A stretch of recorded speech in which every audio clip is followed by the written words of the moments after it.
Dan ada lowongan pekerjaan misalnya untuk PPSU dan sebagainya, mereka punya hak untuk itu, jangan kemudian malah tidak diperbolehkan. Semakin mereka dijauhkan, maka mereka akan bisa kembali seperti apa yang dilakukan sebelumnya. Kalau saya, cara pandangan saya dirangkul, bukan dijauhin. Jadi salah satu hal yang menonjol di sini adalah lahan, karena lahannya tumpang tindih dengan Kodam Jaya. Maka untuk itu perlu dicek kembali apakah memang betul permasalahan ini karena ada tumpang tindih. Dan selama ini sudah difasilitasi oleh Pak Darmadi, anggota DPR RI dari PDI Perjuangan. Kalau saya ini nanti saya akan bantu memfasilitasi supaya hal yang seperti ini bisa duduk bersama untuk diselesaikan. Karena memang ini pasti persoalan tumpang tindihnya yang panjang banget. Tadi kan juga disampaikan oleh Ketua RW mulai zaman Kenil kan sebelum kemerdekaan. Yang seperti inilah perlu pemimpin turun tangan, walaupun kebenarannya bagaimana kan nanti aspek hukum yang akan menyelesaikan. Tapi saya akan membantu untuk memfasilitasi itu. Tadi beberapa mengatakan sudah beberapa ya. Makanya kita cek kembali, kan saya juga belum tahu karena baru hari ini, baru sekarang mendengar ini ya. Wilayah Jakarta Utara dan Sumur Batu ini masih rawan banjir, mungkin berkaitan. Jadi persoalan banjir karena selokannya relatif tertutup. Jadi banjir di sini walaupun tidak terlalu jauh dengan pantai, tetapi sebenarnya banjir utamanya itu bukan aerob, tetapi banjir lokal. Selokannya banyak tertutup, sehingga dengan demikian seperti yang berulang kali saya katakan, banjir ada 3, kiriman, lokal maupun rob. Di sini adalah lokal. Jadi begitu hujan deras, mampet karena selokannya nggak dibersihkan gitu ya.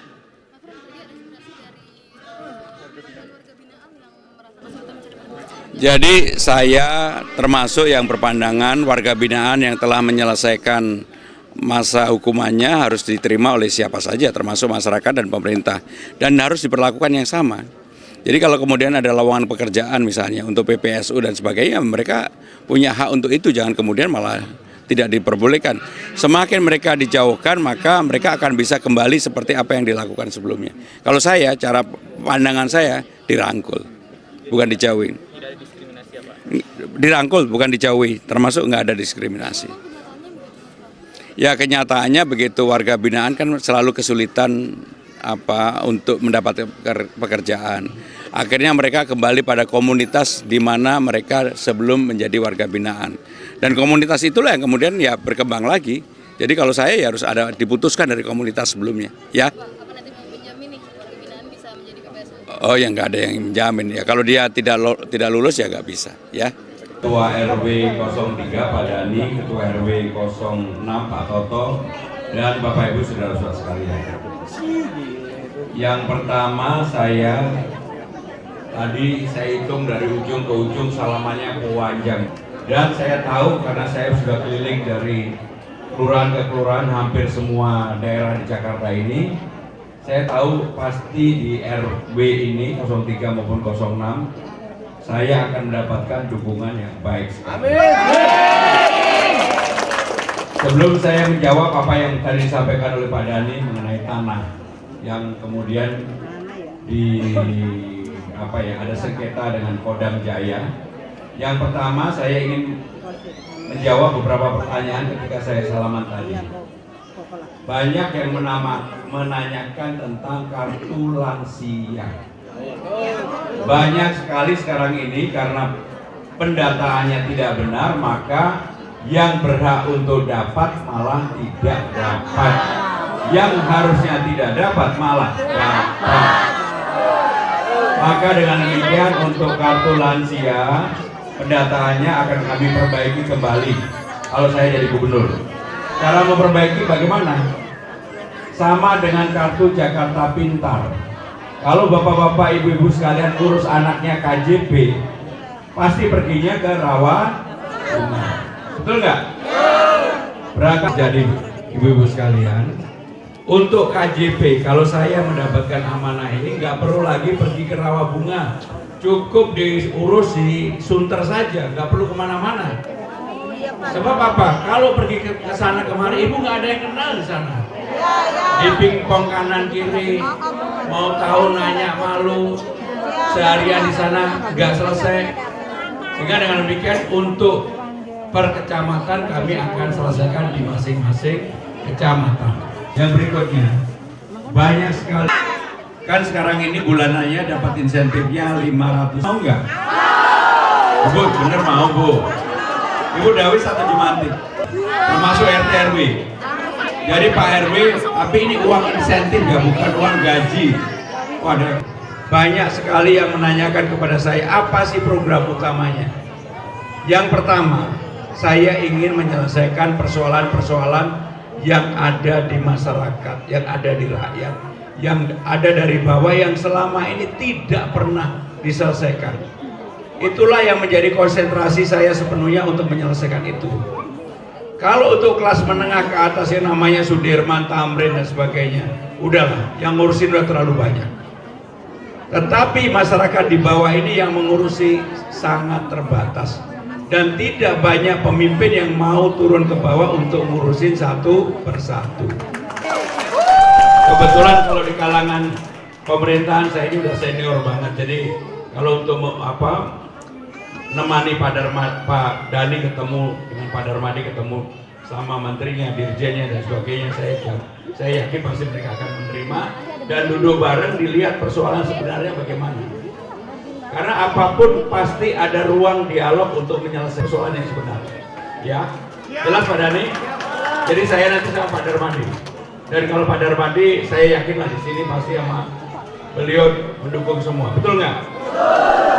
Bapak Ibu saudara-saudara sekalian, sebelum saya tutup, saya memberikan kesempatan. Pak RT 9, saya mohon Bapak kalau seandainya jadi orang, Inspirasi. Jadi memang selalu pada setiap tempat persoalan paling mendasar itu pendataan untuk kartu lansia, Jakarta Sehat, Jakarta Pintar, dan mungkin kadang-kadang juga untuk Jumantik dan Dasawisma. Sehingga dengan demikian itulah yang harus dilakukan perbaikan di awal kalau memang saya mendapatkan amanah itu. Dan saya yakin sekarang ini kan semuanya dipusatkan ke Rawabunga, terlalu jauh lah. Dari Kebonjeruk orang harus pergi ke Rawabunga sampai sana. Udah memakan waktu 1,5-2 jam, antriannya panjang, nggak selesai, balik lagi, besok datang lagi. Sehingga dengan demikian kebijakannya akan kami rubah, diselesaikan di kecamatannya masing-masing. Dan saya yakin itu akan memotong waktu yang sangat banyak, dan juga yang paling penting adalah ada orang di kecamatan yang bisa bertanggung jawab secara langsung terhadap pendataan itu. Tadi sudah mulai pakai jaring asmara juga ya Pak, yang nulis-nulis. Ya memang selain belanja masalah secara langsung yang saya lakukan, saya juga membuka diri kepada siapa aja yang ingin menyampaikan aspirasinya, kami akan terima. Prosesnya gimana sih Pak dari warga yang menuliskan di jaring Kan ada asmara tulisannya, kemudian ada tempat PO Box dan sebagainya, dan biasanya karena kita juga punya jaringan sampai dengan RT RW, bahkan sampai anak ranting jadi di bawahnya, sehingga selalu ada yang akan mengkoleksi, mengumpulkan itu. Mas Pram, kan ini kan nanti debat kedua selanjutnya ini kan berkaitan dengan kesejahteraan masyarakat begitu ya. Nah, apakah ada yang dipersiapkan untuk? Jadi saya sudah membaca persiapan untuk debat yang kedua yang akan diadakan pada tanggal 27 Oktober ini. Karena sebenarnya untuk debat kedua banyak hal yang sudah saya sampaikan ke ruang publik. Dengan demikian saya, karena pengalaman panjang saya ketika menjadi Menteri Sekretaris Kabinet, menyiapkan ini, mudah-mudahan saya tetap di luar kepala hafal. Gitu. Nah kemudian tadi ada yang menarik Mas Pram yang terkait dengan Balai Rakyat. Iya, itu seberapa serius Mas untuk? Sangat serius, karena semua tempat di Jakarta selalu punya ruang untuk sebenarnya dulu bisa jadi balai desa, balai pertemuan. Kami buat balai rakyat yang pengelolaannya nanti ditungguin oleh PPSU, pasukan Orange pada zaman Pak Ahok dulu, tetapi nggak boleh dengan kelurahan yang sama, kalau nggak males-malesan, harus dari tempat lain, supaya dipacu untuk itu. Ya. Mungkin satu lagi, ini minta keahlian Mas Pram lah, ilmu Mas Pram kan udah bertahun-tahun di Seskap, melihat Mayor Teddy dipilih menjadi sama Pak Prabowo itu gimana? Ya, jadi saya pertama memberikan apresiasi kepada Mayor Teddy, kepada Teddy Indra lah saya panggil, karena sebentar lagi akan menjadi Seskap yang baru. Dan ketika saya dulu pertama kali ditunjuk oleh Bu Mega di istana, sebenarnya umur saya sama dengan Teddy Indra sama. Dan saya mengenal Teddy ini sudah cukup lama, kapasitas, kapabilitas, dia juga dibandingkan dengan saya langsung bekerja untuk Presiden Megawati, dia pernah bersama Pak Jokowi dan kemudian dengan Pak Prabowo. Sehingga pengalaman ini menjadi hal yang kuat bagi Teddy Indra untuk menjadi Seskap yang baru. Dan juga saya tahu ketika dia sekolah di Amerika, dia termasuk salah satu mahasiswa untuk S2 yang terbaik. Terkait dengan kedudukan lembaganya Pak yang berada di bawah Mensesnek sekarang?